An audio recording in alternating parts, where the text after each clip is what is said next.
So welcome back everyone on my YouTube channel Study with Renu ma'am. Today we will discuss about Uttar Pradesh घटनाक्रम। तो आज हम उत्तर प्रदेश घटनाक्रम के बारे में थोड़ा डिस्कस कर लेते हैं। तो ये मैंने एक बुक से कुछ नोट्स हाईलाइट किए हुए हैं, इसी को लेकर हम चलते हैं। तो पहला है 25 जनवरी 2024 को गणतंत्र दिवस की पूर्व संध्या पर वर्ष 2024 के पद्म पुरस्कारों की घोषणा की गई। 25 जनवरी 2024 को पद्म पुरस्कारों की घोषणा की गई, जिसमें उत्तर प्रदेश के 12 हस्तियों को पद्मश्री अवार्ड 2024 के लिए चयनित किया गया है। वहीं देश भर के 132 हस्तियों को पद्म पुरस्कार दिए जाएंगे। ये पुरस्कार राष्ट्रपति द्वारा आमतौर पर हर वर्ष मार्च अप्रैल के आसपास राष्ट्रपति भवन में आयोजित दिए जाते हैं। पद्मश्री अवार्ड के लिए चयनित प्रदेश की 12 हस्तियाँ प्रमुख हैं। ये कला के क्षेत्र में हैं, साहित्य व शिक्षा के क्षेत्र में है, दवा के क्षेत्र में है, विज्ञान व इंजीनियरिंग के क्षेत्र में है और खेल के क्षेत्र में है। तो कला के क्षेत्र में सुरेंद्र मोहन सिंह मिश्र, मरणोपरांत मिल रहा है इन्हें, खलील अहमद, गोदावरी सिंह, सुश्री नसीम बानो, सुश्री उर्मिला श्रीवास्तव एवं बाबू राम यादव। साहित्य व शिक्षा के क्षेत्र में है राजा राम जैन, नवजीवन रस्तोगी। दवा के क्षेत्र में राधा कृष्ण धीमान एवं राधेश्याम पारीक। विज्ञान इंजीनियरिंग के क्षेत्र में मिल रहा है रामचेत चौधरी जी को और खेल के क्षेत्र में मिल रहा है गौरव खन्ना।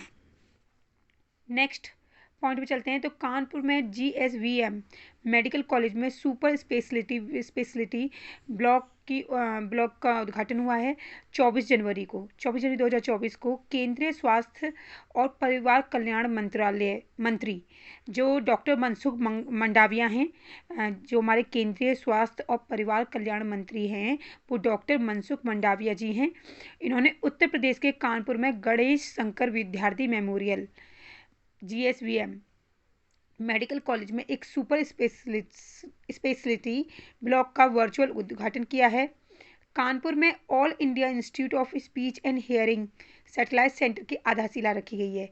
और ये जो AIISH है, यानी कि all India institute of speech and hearing satellite centre, ये केंद्र उत्तर भारत का पहला अत्याधुनिक केंद्र है, जो न केवल डॉक्टरों को प्रशिक्षित करता है बल्कि लोगों की देखभाल भी करता है। यह केंद्र भाषा विकृति विज्ञान, ऑडियोलॉजी, संचार विकार की रोकथाम, टेली मूल्यांकन और पुनर्वास सहित 4 विशिष्ट प्रभागों को संभालता है। नेक्स्ट, सुभाष चंद्र बोस आपदा प्रबंधन पुरस्कार 2024 23 जनवरी 2024। 23 जनवरी जैसे कि आपको पता है 23 जनवरी 2024 को क्या है, तो केंद्रीय गृह मंत्रालय ने आपदा प्रबंधन से उत्कृष्ट कार्य करने के लिए आपदा प्रबंधन में उत्कृष्ट कार्य करने के लिए सुभाष चंद्र बोस आपदा प्रबंधन पुरस्कार 2024 की संस्थागत श्रेणी के लिए 60 parachute field hospital Uttar Pradesh को चुना है। यानी कि 60 पैरासूट फील्ड हॉस्पिटल है, ये उत्तर प्रदेश में स्थित है, इसको चुना गया है आपदा प्रबंधन में उत्कृष्ट कार्य करने के लिए। 60 parachute field hospital Uttar Pradesh की स्थापना वर्ष 1942 में हुई थी।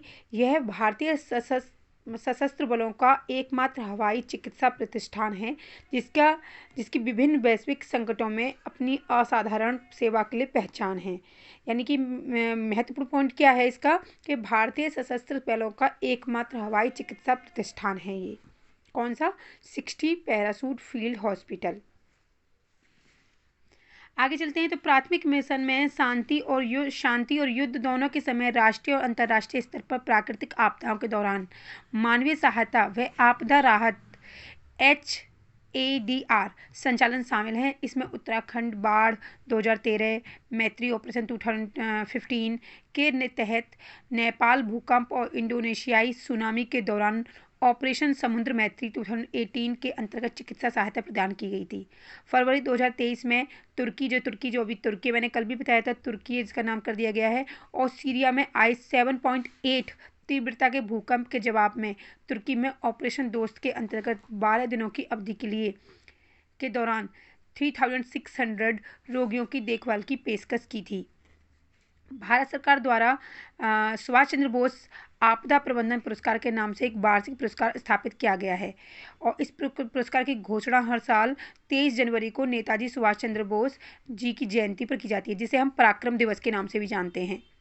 संस्था के मामले में 51 लाख नकद और एक प्रमाण पत्र तथा किसी व्यक्ति के मामले में, संस्था के मामले में 51 लाख नगद और एक प्रमाण पत्र मिलेगा, और किसी पर्टिकुलर व्यक्ति के बारे में बात की जाए तो उसको 5 लाख रुपए नगद और एक प्रमाण पत्र दिया जाता है।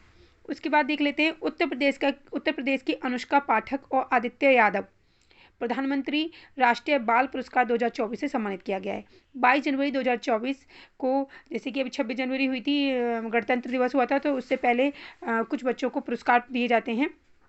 तो उसी कड़ी में 22 जनवरी 2024 को राष्ट्रपति द्रौपदी मुर्मू जी ने गोरखपुर की अनुष्का पाठक और बैडमिंटन खिलाड़ी आदित्य यादव को प्रधानमंत्री राष्ट्रीय बाल पुरस्कार 2024 से सम्मानित किया गया है। राष्ट्रपति द्रौपदी मुर्मू ने 8 वर्षीय अनुष्का पाठक को कला व संस्कृति, धार्मिक कथा के लिए और 14 वर्षीय मूक बधिर बैडमिंटन खिलाड़ी आदित्य यादव को खेल कैटेगरी में सम्मानित किया गया है। ध्यान देने की बात है कि 8 वर्षीय अनुष्का ये पाठक हैं, इनको कला व संस्कृति यानी धार्मिक कथा के लिए दिया गया है, और 14 वर्षीय जो मूक बधिर हैं बैडमिंटन खिलाड़ी आदित्य यादव, इन्हें खेल कैटेगरी में सम्मानित किया गया है। आदित्य ने वर्ष 2022 में ब्राज़ील में, जो आदित्य हैं बैडमिंटन खिलाड़ी, इन्होंने वर्ष 2022 में ब्राज़ील में आयोजित मूक बधिर ओलंपिक में स्वर्ण पदक जीता था। ध्यान देने की बात है, कहाँ पर, 2022 में ब्राज़ील में मूक बधिर ओलंपिक में स्वर्ण पदक जीता था। आदित्य यादव अंडर 17 आयु वर्ग में स्टेट चैंपियन में भी स्वर्ण विजेता रही थी। इसके अलावा 2022 में थाईलैंड में आयोजित मूक बधिर एशिया पैसिफिक चैंपियनशिप में 5 स्वर्ण और नेशनल गेम्स में भी उन्होंने सीनियर व जूनियर वर्ग में कुल 5 पदक जीते थे। तो आज के लिए इतना ही, और इसी से रिलेटेड मैं क्वेश्चन पूछूंगी। आप एक बार जब भी मतलब वीक में मैंने ऑर्गेनाइज करने के लिए कहा है कि आपका एक एग्ज़ाम कंडक्ट करूंगी, तो इसी से रिलेटेड क्वेश्चंस निकालूंगी। तो इस वीडियो को ध्यानपूर्वक देखें, एक बार समझ में आए तो 2 बार देखें और ध्यानपूर्वक देखें। Thank you for watching it.